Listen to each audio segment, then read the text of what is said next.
છોટાઉદેપુરમાં શાબ્દિક યુદ્ધ સામે આવ્યું છે। સ્થાનિક સ્વરાજની ચૂંટણીને લઈ અને છોટાઉદેપુરના સેવા સદનમાં ભાજપ અને કોંગ્રેસના નેતાઓ વચ્ચે શાબ્દિક યુદ્ધ।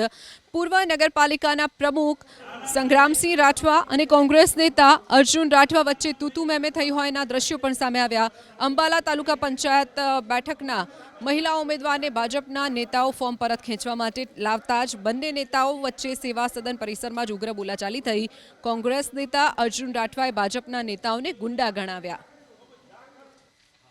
20 વર્ષની સરકાર તમારા કામ કરો એની જાતે જ બેઠી જાતે ના બેસે સંગ્રામ જાતે જ બેઠી જાતે કોઈ ના બેસે તમને શરમ આવી ગઈ તારો બાપ મંત્રી બન્યો કોણ ના ભાઈ તને શરમ આવી ગઈ ભાઈ તારો બાપ મંત્રી બન્યો કોણ ના ભાઈ તને શરમ આવી ગઈ ભાઈ થઈ ગયા તો અમે ફરિયાદ દાખલ કરી છે શેની ફરિયાદ કરી દો હું તમે દાખલ જા કરી દો